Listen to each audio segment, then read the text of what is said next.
Waalaikumsalam. Oh, silakan masuk. Dengan Pak Halim ya? Ya, betul, saya dengan Halim. Oh ya Pak, silakan duduk. Oke, terima kasih. Pak Halim, jadi gimana kabarnya hari ini Pak? Alhamdulillah, kurang banyak sih. Oh, kurang baik ya, tapi masih ada hal-hal baik yang kita temui ya di hari ini. Oke, sesuai perjanjian yang sudah kita bicarakan sebelumnya, bahwasanya Pak Halim hari ini ingin melakukan konseling bersama saya ya. Tapi sebelum itu, meskipun kita sudah tahu nama masing-masing, karena kemarin sudah sempat settingan ya Pak, tapi saya tetap ingin memperkenalkan diri terlebih dahulu ya, supaya lebih akrab aja gitu nanti kita ke depan. Jadi perkenalkan, nama saya Aditya Delindra. Jadi di sini saya bertindak sebagai konselor yang akan mendampingi Pak Halim untuk melakukan sesi konseling beberapa saat ke depan, beberapa waktu ke depan. Mungkin dari Pak Halim juga bisa diperkenalkan dirinya terlebih dulu. Oke, perkenalkan, nama saya Di Halim. Saya ini asli Bumi Ayu. Oh, Bumi Ayu ya Pak, lumayan jauh ya kalau Purwokerto. Jadi tadi itu kesini pakai apa Pak? Saya naik sepeda motor sih Pak. Oh, sepeda motor ya. Untuk sesi konseling sendiri, apakah Pak Halim sebelumnya sudah pernah melakukan konseling? Belum Pak. Oh, belum pernah ya. Jadi baru pertama ini. Ini pertama kali ya. Oke. Sebelum kita lanjut ke sesi konseling kita, mungkin saya akan menjelaskan terlebih dahulu ya apa itu konseling dan apa saja asas-asas yang ada di dalamnya. Jadi konseling itu adalah proses pemberian bantuan yang dilakukan secara profesional oleh seorang konselor untuk membantu kliennya menemukan mencari jalan keluar dari permasalahan yang sedang dihadapinya gitu. Nah, di dalam konseling itu ada namanya asas-asas. Jadi asas ini ada banyak sekali ya. Salah satunya itu ada namanya asas keterbukaan. Nah, jadi di sini itu Pak Halim bebas gitu mau cerita apa saja tentang permasalahannya tanpa perlu berpikir bahwasannya informasi di sini itu akan bocor gitu. Karena apa? Karena di dalam konseling juga ada yang namanya asas kerahasiaan. Jadi semua cerita dan keluhan Pak Halim itu akan dijaga kerahasiaannya. Jadi tenang saja Pak Halim. Semua keluh kesah Pak Halim tidak akan bocor ke pihak lain gitu. Selanjutnya mungkin saya akan sedikit membacakan kontrak konseling kita ya, yang dimana konseling kita pada hari ini itu akan dilakukan dalam beberapa sesi. Yang mana sesi pertama itu digunakan untuk perkenalan ya. Lalu yang sesi kedua kita untuk membahas tentang permasalahan apa saja yang sedang dialami Pak Halim, dan yang ketiga kita baru mencari jalan keluarnya. Oke, mungkin itu dulu ya untuk sedikit pengenalan tentang konseling.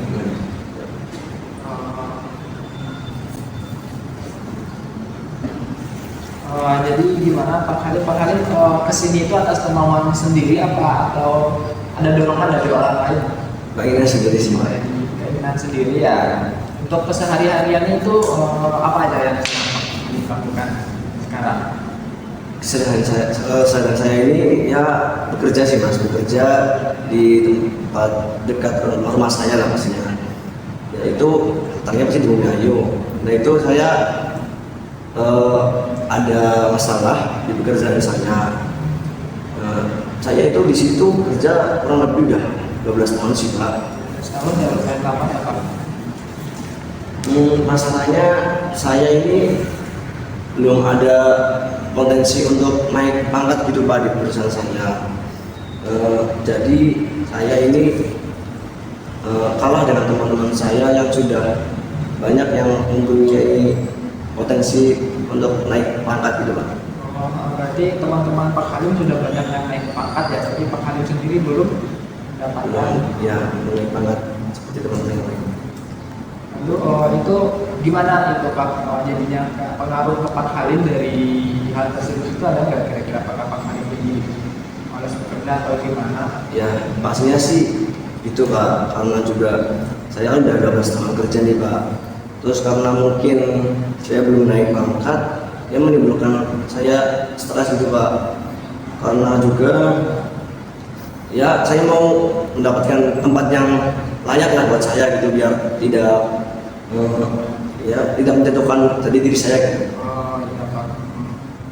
Tapi kira-kira kalau menurut Pak Halim sendiri itu apa sih penyebabnya sehingga Pak Halim itu sampai sekarang belum mendapatkan promosi untuk naik pangkat, sedangkan teman-teman Pak Halim sudah naik pangkat duluan gitu. Yang dari Pak Halim lihat sendiri ya di tempat kader Pak Halim itu kira-kira apa ya alasan?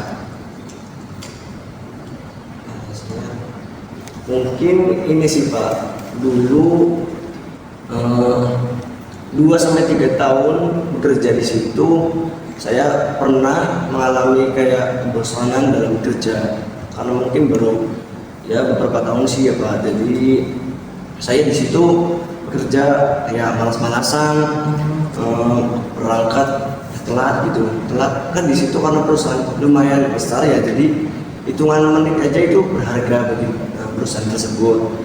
Terus saya juga pernah ketiduran gitu, walaupun saya itu nggak begadang sih, kayak mungkin karena malas itu jadi saya ketiduran di tempat kerja saya.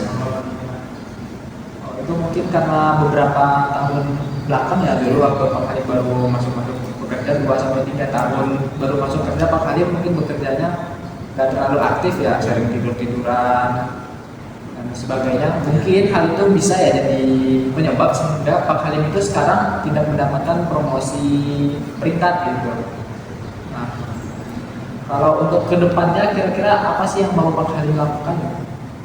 Untuk kedepannya saya sebenarnya mau mendapatkan peringkat ya, pasti peringkat ya, pangkat naik jabatan itu perusahaan saya. Terus juga saya mau ya lebih giat lagi dalam bekerja pastinya, nggak mengulangi kesalahan yang sama seperti yang dulu. Dan terus juga saya mau lebih giat dan lebih bisa memberikan yang terbaik buat perusahaan saya Pak. Oh ya, jadi Pak Halim itu kedepannya masih ingin ya mendapatkan pangkat yang lebih layak gitu. Ya. Nah, kan setelah kita cari tahu tadi itu masalah Pak Halim di perusahaan itu, ternyata penyebabnya adalah dulu di beberapa tahun belakang Pak Halim itu sering malas-malasan bekerja, sering ketiduran. Ya. Nah, yang mana hal tersebut bisa menjadi alasan Pak Halim nggak naik pangkat itu. Tapi karena sekarang Pak Halim masih pengen pangkat yang baik, mungkin kita bisa masuk prosesi untuk mencari penyelesaian daripada masalah tersebut. Nah, kalau dari Pak Halim sendiri itu kira-kira di perusahaan itu untuk mengembalikan citranya sendiri itu Pak Halim ingin yang bagaimana? Ya pastinya ya dengan peringkat yang baik ya, pangkat jabatan yang baik. Terus juga pengen bisa memberikan yang terbaik buat perusahaan. Terus juga mau dia mendapatkan gaji yang lumayan sih Pak. Mungkin hal itu bisa didapati dengan cara mungkin Pak Halim bisa bekerja lebih semangat lagi, mungkin malamnya itu usahakan jangan begadang biar nanti di kantor Pak Halim nggak ngantuk gitu, jadi bisa lebih efektif bekerjanya. Dan juga Pak Halim mungkin bisa lakukan terobosan-terobosan baru lah yang nanti itu mungkin bisa membuat perusahaan Pak Halim lebih maju lagi gitu.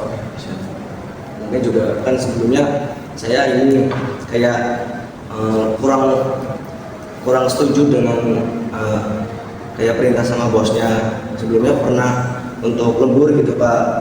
Nah pernah saya mengambil lembur itu ya beberapa kali, dan saya pernah juga menolaknya untuk buat lembur gitu karena mungkin ya karena ada rasa malas juga sih Pak di situ.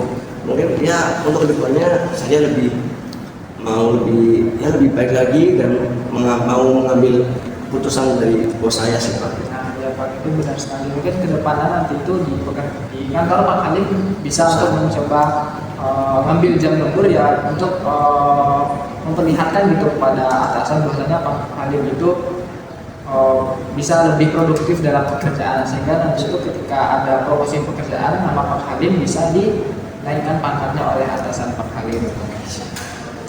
Kira-kira apakah yang sudah kita bahas ini sudah dapat membantu Pak Halim?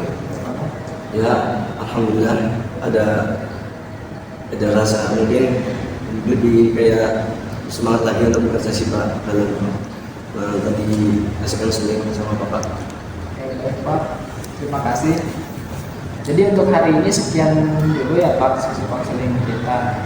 Dan mungkin kalau ke depan ya, kalau sekiranya masih ada lagi hal yang perlu dibenahi, kita mungkin bisa melakukan konseling lagi gitu. Kita buat saja itu perjanjiannya terlebih dahulu. Terima kasih Pak. Terima kasih. Assalamualaikum. Waalaikumsalam Pak.